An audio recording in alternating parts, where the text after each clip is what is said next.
Bonjour, dans cette vidéo, nous allons parler satisfaction. Alors satisfaction dans sa sexualité, évidemment, mais satisfaction aussi dans sa vie et dans son couple. Alors je suis Lise Perret, je suis thérapeute et coach spirituel pour les personnes qui veulent vivre l'amour, la bienveillance, le partage et l'authenticité dans leur vie familiale et amoureuse, et pour les entrepreneurs qui veulent œuvrer à diffuser ces valeurs dans le monde. Alors dans les vidéos précédentes, je vous ai parlé du désir, comment raviver le désir, je vous ai parlé du plaisir, comment découvrir de nouveaux plaisirs, et là on va parler satisfaction. Alors comme je vous l'ai dit en préambule, c'est un peu plus large la satisfaction. Il y a la satisfaction dans la sexualité, alors comme je vous l'ai dit, dans les vidéos précédentes, il arrive parfois qu'on ait du désir, qu'on ait du plaisir, et qu'on ne soit pas tout à fait satisfait parce qu'on attend quelque chose de plus dans la sexualité. Je vous avais partagé dans la première vidéo que moi, ce qui était mon moteur au début d'aller mettre en place cette formation, c'était ma recherche de quelque chose de plus profond dans la sexualité. Les mots que je pouvais mettre dessus, c'était connexion. Aujourd'hui, je parlerai de connexion d'âme à âme, de quelque chose, j'aurais pu mettre les mots spirituels, énergétiques. Je savais pas vraiment comment expliquer, mais il me semblait que la sexualité pouvait être autre chose que juste du plaisir corporel. Et j'avais envie d'explorer ça. Et en plus, je voyais souvent en fait dans les personnes que j'accompagne cette thématique de la sexualité revenait en fait assez souvent parce qu'en fait quand il est question en fait d'être bien dans sa famille, il y a toujours la question de mon rapport au couple, à la vie amoureuse et à ma sexualité. Quand il est question de son couple aussi, évidemment, vu que c'est un espace de retrouvailles et de communication. Mais aussi dans nos projets. Quand j'accompagne aussi des entrepreneurs sur leurs projets pro, bah en fait, la libido, c'est vraiment l'espace de créativité, comment je fais sortir l'élan de vie qui est en moi et je lui donne forme. Et il y a toujours un lien en fait avec la sexualité. Et ma façon d'accompagner souvent, c'est que je vais prendre la personne dans son ensemble. J'accompagne vraiment au niveau de l'être, de l'expression de soi. Et il y a vraiment un lien entre la personne qui cherche à mettre ça dans sa vie et la personne qui à un moment se dit maintenant j'ai envie de diffuser plus large, j'ai envie de diffuser dans le monde. Ça part de la même envie en fait de partager, ça part des mêmes valeurs, de la même essence presque au niveau de la personne. Et ça transparaît aussi dans notre façon de concevoir les choses, d'avoir envie d'entrer en relation avec les autres, avec le monde, mais aussi avec nous-mêmes. Donc, ce que je disais, c'est que je pense que c'est propre à chaque personne en fait. Qu'est-ce qui fait qu'on va être satisfait de notre sexualité, mais aussi de notre couple et de notre vie en général. Et en fait, les uns s'entretiennent les uns les autres.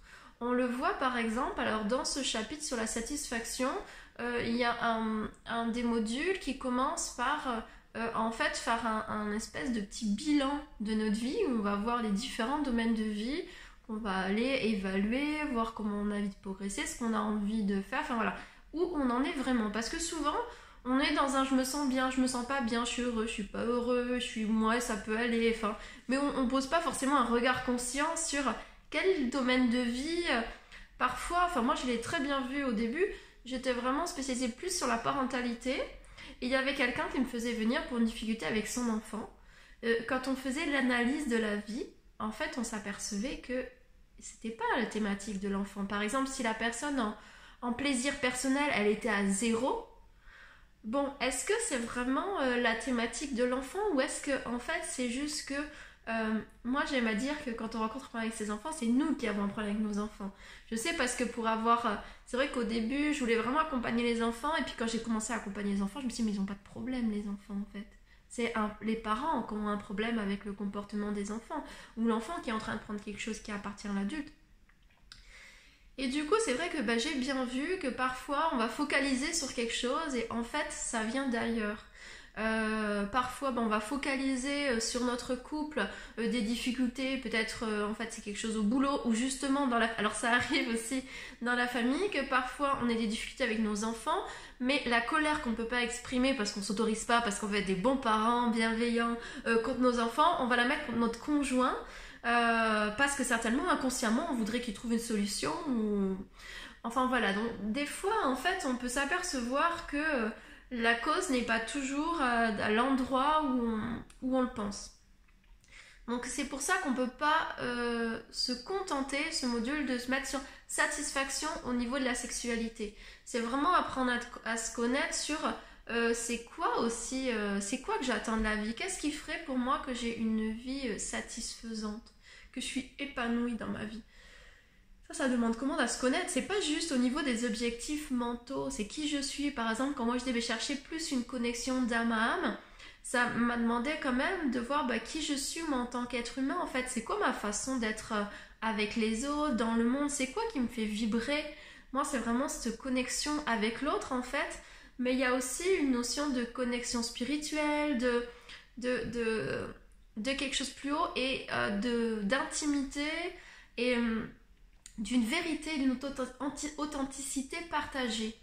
Et c'est vrai que c'est chacun suivant comment on est, parce que par exemple, si on parle au niveau du couple, dans la première vidéo, je parlais de la proximité, mais peut-être il y a des gens, ils vont plus se détendre dans la relation, s'ils vont passer plus des moments agréables, de détente, de fun, et d'autres vont avoir besoin de moments d'intimité, plus de moments de qualité. Alors, ça va voir aussi, on parle des langages de l'amour.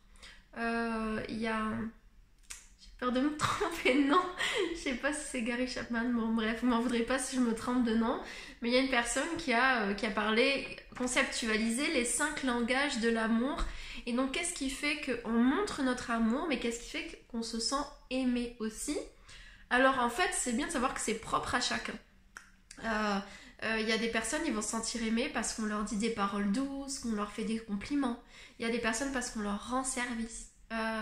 Parfois, sa façon de montrer qu'on aime, c'est d'offrir des cadeaux. Pour certains, voilà, c'est des moments de qualité et de connexion. D'autres, c'est plutôt par le toucher, les câlins. Enfin, il y a plein de façons. Et en fait, c'est bien de prendre conscience que, en fait, souvent, j'offre quand même à l'autre ce que moi, j'ai besoin de recevoir. Mais parfois, alors on en a parlé aussi dans une autre vidéo, mais parfois, c'est pas l'autre, c'est pas sa façon de recevoir l'amour. C'est pas... Parfois, on peut donner, par exemple, quelqu'un, sa façon de montrer qu'il aime, c'est de faire des cadeaux.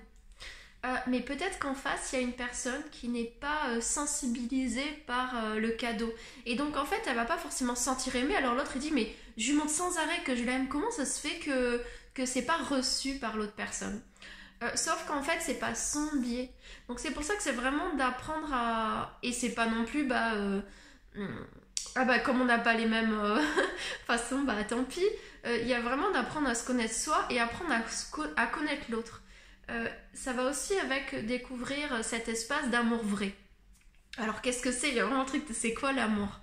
Il y a, à la fois on va mélanger parfois les sentiments amoureux, le sentiment d'aimer, mais si on prend le sentiment amoureux dans un sens plus haut, le sentiment amoureux c'est juste aimer quelqu'un pour la personne qu'elle est. Si on pense à, c'est pas le même amour, mais les amours qu'on peut avoir pour nos enfants, pour des gens de notre famille, ça va être un amour qu'on peut dire inconditionnel. Ce qui ne veut pas dire que des fois les gens ne nous agacent pas ou qu'il n'y a pas même nos enfants, hein, mais il y a quelque chose qui fait qu'on aime la personne comme elle est, avec ses qualités et ses défauts. Il y a quelque chose dans la relation amoureuse où parfois c'est comme ça a à voir souvent avec les peurs de dépendance affective, c'est qu'on a peur d'être appuyé, qu'on soit bancal et donc c'est vrai que c'est parfois... il y a comme une sorte d'exigence l'un sur l'autre où on voudrait que l'autre réponde à nos besoins conscients, inconscients. Et voilà, qui peut créer des malentendus ou en tout cas une des clés, ça peut être... Alors j'ai parlé de ça, mais il y a plein d'autres. Enfin, dans ce module-là, on aborde pas mal de questions. Ça commence toujours par bien me connaître et à apprendre à regarder l'autre comme il est. Parce que l'aimer, c'est quand même reconnaître qui il est. C'est reconnaître qu'à cet endroit-là, c'est compliqué pour lui, et du coup, ou pour elle, et que du coup, peut-être que là, comment je peux être précautionneux de ça. Et c'est pour ça que c'est un module où on parle beaucoup communication. Alors, je vous parle de module, mais j'essaie en même temps de vous partager le maximum de connaissances de ce que je peux dire dans ces petits temps de vidéo, et de compréhension aussi. C'est que ce que j'ai pu voir, c'est que la communication change tout. Trop souvent, on se regarde l'un l'autre sur comment je voudrais que tu changes, qu'est-ce que je voudrais que tu m'apportes. Et puis comment on pourrait changer les choses. En fait, moi, ce que j'avais envie d'apporter, c'est aussi des clés d'un autre espace de communication où justement on s'accueille tel que l'on est, où on s'écoute vraiment. Parfois, ça peut être vraiment guérisseur de laisser de l'espace pour de la communication où on va vraiment exprimer ce qui vit en nous. Même ces espaces où c'est dur en fait parce que je pense que ça vous est tous déjà arrivé que parfois on a besoin de lâcher une parole, une émotion, une pensée, quelque chose qui est là et qui nous prend la tête et qui nous bloque. Et quand on a l'espace de pouvoir l'exprimer et quand c'est accueilli avec amour en face, on a pu libérer ce truc-là. Et même quand c'est des choses pas confortables dans la relation, que ce soit des doutes ou du désir pour d'autres personnes ou autre, il y a des choses qui peuvent se dire dans le cadre de la relation tout en gardant de la sécurité, mais après c'est propre à chacun et c'est propre au couple.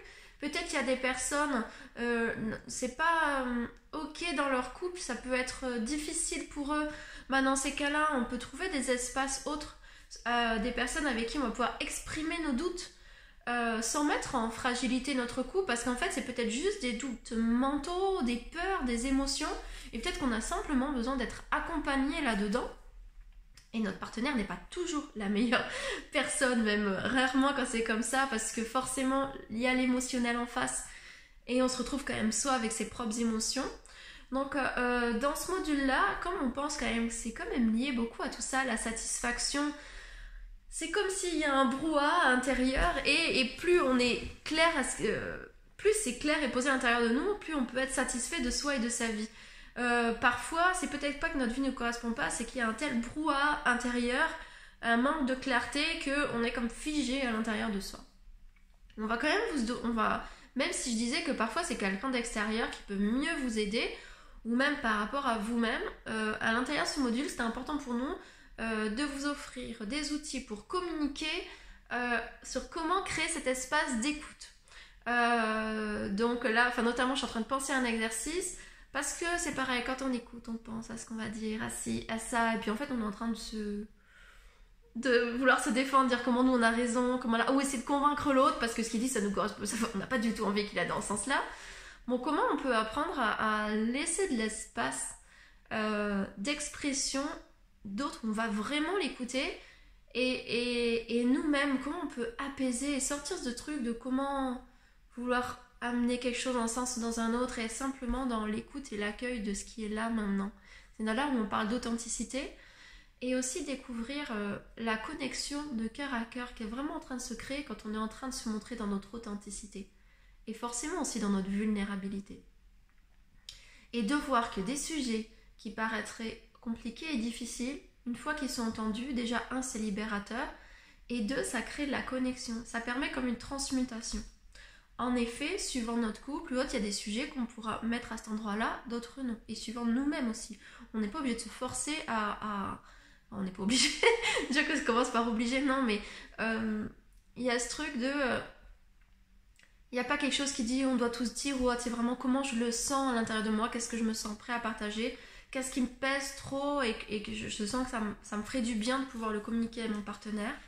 Et il y a aussi beaucoup d'outils sur...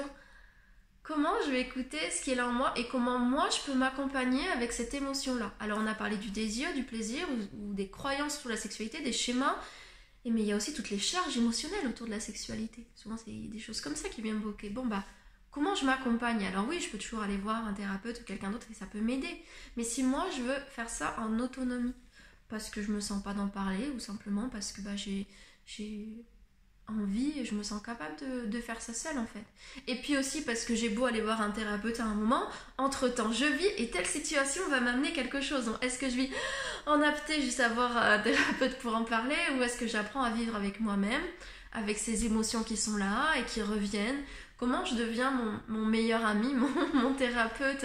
Ce qui ne veut pas dire qu'on ne peut pas demander de l'aide, mais comment moi je m'accompagne dans ce que je vis et dans ces charges émotionnelles qui sont parfois là, surtout quand on a mis l'intention en fait, parce que là, au-delà de mettre plus de conscience en sexualité, pour mieux s'épanouir en sexualité, il y a vraiment quand même, il faut le dire, une action de guérison, de libération. Et forcément, quand vous allez mettre des consciences, de la conscience sur tel espace qui se bloque, ce qui est crispé, ce qui demande à s'expanser, ça va, si à un moment ça s'est bloqué, c'est qu'il y a une charge émotionnelle qui est venue bloquer ça à un moment. Et c'est qu'il y avait une raison. Là, vous êtes dans une situation, c'est un peu comme quand on a mis un processus de survie enfant et puis qu'une fois adulte, on voit que ce processus de survie nous bloque, qu'on n'en a plus besoin. Et pourtant, on est là-dedans et on se dit, comment faire pour en sortir? Je n'en ai plus besoin. Bah là, c'est un peu la même chose qui s'est passé sur la sexualité. À un moment, c'était positif pour vous, ça vous a aidé, ça vous a peut-être même protégé, sauf qu'aujourd'hui, vous vous rendez compte que c'est plutôt limitant. Et donc, c'est que forcément, il y avait une raison à ça. C'est pas une part de vous qui a joué contre vous. C'est vraiment une part pour vous, qui était là pour vous, et c'est juste passer l'information à votre corps, à votre cœur, à votre mental, que c'est ok maintenant. Là, j'ai envie d'explorer ça, cette part-là, j'ai envie de m'expérimenter autrement, j'ai envie de m'épanouir dans ma sexualité, j'ai envie de m'épanouir dans mon couple, j'ai envie de m'épanouir dans ma vie. Je suis prêt à les rencontrer, cet endroit-là qui s'est crispé, et c'est inévitable, et c'est pas un problème en fait, qu'il y ait des choses qui remontent comme ça. C'est pour ça que je dis qu'il y a vraiment un aspect développement personnel dans le fait d'aller rencontrer, apaiser, libérer sa sexualité en fait. C'est vraiment des aspects de soi qu'on va rencontrer, et indirectement, quand je disais bon, on va avoir le bien-être dans la vie, dans le couple et dans la sexualité, en fait c'est la même chose. Tout ce qui va être libéré dans la sexualité, c'est de l'élan de vie libéré, donc ça va avoir des retentissements dans le couple et dans votre vie en général. Donc dans ce module en fait sur la satisfaction, on va un peu voir comment tout ça, ça s'imbrique. On va parler bonheur aussi. Alors de façon, c'est quoi le bonheur? C'est pareil, il y a aussi des connaissances physiologiques sur qu'est-ce qui fait qu'on est heureux, comment on entretient le bonheur. C'est aussi une gymnastique intérieure. Justement, quand on disait l'influence dans la vie sur le couple, la sexualité, quand on n'est pas très bien dans notre vie, c'est comme si il y a tous un processus hormonal et tout ça, quelque chose qui est mis, qui fait que c'est compliqué de ressentir de la joie, de la gratitude, de l'amour pour des belles choses, parce qu'on n'arrive plus à les voir. On est tellement dans quelque chose un peu dépressif, mais ça veut pas dire toujours qu'on est en dépression, mais quelque chose qui va vers le moins, que du coup on n'arrive pas à reconnaître ce qui va. Et ça demande quand même de remonter les marches et d'apprendre à revoir ce qui est beau dans notre vie, ce qui nous apporte du bonheur. C'est comme un muscle en fait. Donc on va partager des choses au niveau du bonheur, mais aussi au niveau du bonheur en couple. Parce qu'il y a aussi des spécificités, il y a aussi je pense à une vidéo là en particulier où justement on va parler du bonheur et de la place du plaisir et du sens de notre vie, mais là c'est complètement appliqué au couple.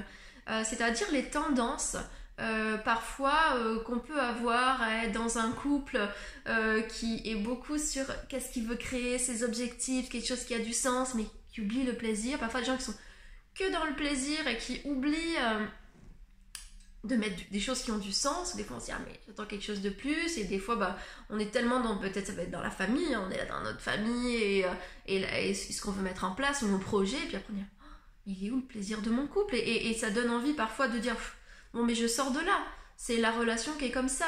Mais est-ce que c'est pas intérieurement en fait que je suis en train de créer quelque chose, soit si juste par rapport à mes exigences, soit justement je me donne pas les moyens d'aller vers des choses qui ont vraiment du sens pour moi. Et on ira parler de cette voie du bonheur en fait, qui allie sens et plaisir. En fait, on n'a pas été éduqué au bonheur, comme on n'a pas été éduqué, j'ai parlé émotions, mais ni à communiquer, ni à vivre en sérénité avec nos émotions, mais aussi avec nos pensées, ni à écouter les messages de notre corps. Donc la formation, elle prend vraiment tout ça, c'est vraiment des choses de base, et c'est pour ça que ça élargit aussi à tous les champs de notre vie. Mais on n'a pas appris aussi à être en couple, à être bien en couple. Donc à part si on a eu un modèle parental et qu'on a eu la chance, et c'est génial d'avoir eu un modèle parental équilibré, épanoui, sinon on manque souvent d'outils. Et ce que j'ai envie de dire aux parents, c'est que, parce que parfois on se dit non mais c'est bon, ça ira plus tard quand les enfants sont plus grands, que ce soit sexualité ou couple pas suffisamment nourri. Ce que j'ai envie de dire, c'est que vous transmettez ce que vous êtes. Peu importe ce que c'est, l'éducation, la façon dont on s'épanouit dans son boulot, son couple et aussi sa sexualité. On n'a pas besoin de parler sexualité pour que ça soit transmis. On voit bien, peut-être vous allez ressentir des blocages, vous ne comprenez pas pourquoi, et c'est dû à quelque chose qui s'est passé dans votre famille. en fait, vous allez transmettre le modèle de couple et de sexualité inconsciemment à vos enfants. Donc souvent, on va être les meilleurs parents du monde. Et même si on n'est pas encore parents, on espère un jour être les meilleurs parents du monde. Dites-vous que la meilleure façon d'être le meilleur parent du monde, c'est d'être des adultes, des femmes et des hommes épanouis. Donc oui, dans votre sexualité aussi. Parce que du coup, en fait, vous allez... toutes ces explorations. Et le but, c'est pas d'être parent quand on est parfait ou de se culpabiliser de ne pas être parfait. En fait, c'est un apprentissage. Il faut savoir que chaque chose qu'on libère, qu'on va explorer, on le fait aussi pour nos enfants. Et que si on montre un modèle parental où le couple n'existe pas, la séduction, la sensualité, la communication, tout ça n'existe pas, en fait, on ne donne pas d'outils pour plus tard à nos enfants. En fait, ils vont se retrouver comme nous, démunis, peut-être même avoir la même histoire familiale, parce qu'en fait, simplement, on ne sait pas. Donc c'est pour ça que c'est vraiment un apprentissage, et l'apprentissage, ça vient toujours de... on va quand même chercher de la théorie, on va chercher qui je suis, qui est le couple qu'on est, en fait, des deux personnes qu'on constitue, et comment, en fait, on va créer quelque chose qui nous correspond vraiment, et qui on est. Et je trouve que ça beau, en fait, de montrer une évolution de couple à nos enfants, même si on ne le conceptualise pas, on n'est pas en train de leur expliquer. Mais indirectement, ils vont voir, ils vont ressentir toutes ces choses qu'on va faire, et moi, c'est quelque chose que j'ai vraiment appris par rapport à mon parcours. En fait, moi, je voyais vraiment les enfants en premier. Ensuite, je voyais mon couple et ensuite, je voyais moi. Donc, j'avais quand même tendance à me faire passer en premier. Bon, même mes projets, voilà, ils étaient... je sais pas si c'était avant, après moi, mais en tout cas, voilà. Et en fait, je me suis aperçue après la séparation qu'à un moment, je me suis dit, ah bah non, c'est comme si je me suis dit, ah oui, en fait, il faut quand même que je me fasse passer moi un peu plus haut, mais je savais pas trop comment mettre. Et je me rappelle une fois, j'avais fait 2 choses. J'avais fait un stage de premier secours et disait quand quelqu'un est accidenté, qu'est-ce qu'il faut faire? Quelle est la première personne à mettre en sécurité? Moi, en premier, je dis le blessé. Il disait non, vous-même. Parce que si vous arrive quelque chose, vous pouvez pas prendre soin de la personne qui est blessée, il peut y avoir potentiellement 2 blessés. Et là, je me suis dit, ah ouais. Et c'est pareil quand on prend l'avion, il dit on met le max à oxygène pour nous en premier. Et je me suis aperçue comme j'avais pas pris soin de moi en fait. Et c'est pareil quand on est en relation de couple et que parfois on prend tellement soin de la relation de l'autre ou que ce soit nos enfants qu'on oublie de mettre notre gax à oxygène. Et qu'en fait parfois on est mal dans notre couple, dans notre famille, parce qu'en fait je suis pas en train de mettre mon masque à oxygène, et mon masque à oxygène c'est peut-être des soirées copines, faire un sport que j'aime, avoir des temps de solitude. Et parfois on se dit mais c'est pas possible, c'est égoïste. Ouais, mais c'est quoi qui va se passer dans ta vie en fait si au final ta famille elle tient sur ton couple? Si ton couple il est pas nourri, du coup tu vas offrir quoi à tes enfants? Vous allez vous séparer, et c'est bien beau de dire plus tard, mais c'est comme l'histoire de cercle vicieux et vertueux. Quand tu as 5 ans que tu as désinvesti ton couple, c'est beaucoup plus compliqué de reprendre à la racine. Et puis chacun en fait a des blessures en fait de pas s'être senti reconnu et vu en tant qu'homme ou femme. Dans la thématique sur le plaisir, on parlait de porno, et justement c'est quelque chose où parfois les hommes ils peuvent culpabiliser. Moi, ce que j'ai vu en séance, je voyais des hommes se sentir coupables en fait d'être en couple, d'aimer leur femme, d'être bien dans leur relation familiale, mais pourquoi je vais dans les pornos, je comprends pas, et puis j'aime pas, et puis voilà. Et puis en fait, en tout cas ce qui était touché, c'est je suis pas reconnue et vue en tant qu'homme, et c'est légitime en fait, parce que c'est un bout de ma personne, et là je me sens pas accueillie là-dedans. Alors, il peut y avoir la même chose, inversement, au niveau de la femme, en fait, où avoir un compagnon qui est bien on s'occupe des enfants et tout, mais il y a quelque chose en moi qui est blessé, je me sens pas reconnue en tant que femme. Même si moi, j'ai peur de la femme qui est là et qui naît, mais ça crée toujours des blessures, en fait. Et en tout cas, voilà, bon, je me suis un peu éloignée du sujet, mais ça a quand même à voir avec ça, avec le prendre soin de soi, et justement avec toutes les choses qui vivent en soi. Donc on va vraiment parler, parce que je disais, voilà, des connaissances. C'est vrai que ce qui amène la connaissance personnelle, quand on parle de développement personnel, c'est pas justement l'idée de développement forcément de comment je vais être quelqu'un d'autre. Parfois c'est vu comme ça, la meilleure version de moi-même, comment je vais être plus ci, plus ça. Moi j'aime bien voir comment je suis plus moi, parce qu'en fait on a déjà tout à l'intérieur de soi. Souvent on veut se changer. Mais en fait ça continue à nourrir l'espace de nous qui nous dit qu'on devrait être autrement. Ça nourrit le désamour et la mésestime de soi. Et si en fait on était déjà parfait, et que c'est s'autoriser à s'écouter vraiment, à laisser naître en fait la beauté de qui je suis, la richesse de qui je suis, Et puis à traverser les peurs aussi, de me dire ah ouais, peut-être c'est pas accueilli par l'autre, et peut-être c'est pas ça être une maman, peut-être c'est pas comme ça qu'il faudrait être. Ça n'empêche que c'est ça que je vis, c'est ça le chemin de l'authenticité, mais aussi du coup le chemin de l'amour véritable, parce qu'on peut être deux personnes entières qui s'aiment vraiment et qui se regardent et qui se reconnaissent dans leurs différents besoins, que ce soit au niveau de l'être, de l'âme, de l'homme ou la femme, du parent. Voilà, tout ça. Donc voilà, donc on va vous apprendre aussi voilà, à changer de regard sur la relation et sur l'autre. Parfois, voilà, on va se dire c'est l'autre qui m'apporte pas ci, c'est ça, il fait ci, il fait ça. Et on va voir comment prendre la responsabilité de la relation, de ce qui est réveillé en nous. Parfois, on dit que l'autre est un miroir. Alors, de façon trop schématique, parfois on dit bah, si l'autre fait ça, c'est sûrement que toi tu le fais. Moi, en tout cas, ce que j'aime à dire, c'est que ce qui t'est révélé, en tout cas, c'est ce que ça crée chez toi. Donc, est-ce que ça crée, c'est quelque chose figé, c'est de la colère, c'est quelque chose, ça crée quelque chose chez toi. Et ça, t'en es responsable. De t'occuper de ça, de ce qui est réveillé chez toi. Et ensuite, quelle est ta façon de réagir? Ça montre aussi par rapport à ça. Est-ce qu'il y a ça qui est réveillé et puis du coup tu l'extériorises vers l'autre, ou est-ce que tu remballes dans un coin et tu dis c'est moi qui dois faire quelque chose de pas bien? Ça révèle ça aussi. Ta réaction intérieure, émotionnelle, mais ta réaction extérieure. Quand on va dans plus s'écouter, dans une des vidéos, on va voir, écouter nos pensées, écouter nos émotions, mais on va voir aussi nos réactions. Et c'est vrai que tout ça sont des indicateurs. Donc l'autre forcément est un miroir de comment tu fonctionnes. Et du coup, ça peut t'apprendre aussi à mieux t'accueillir, à mieux te connaître, à mieux savoir aussi ce qui est important pour toi, à mieux identifier tes besoins.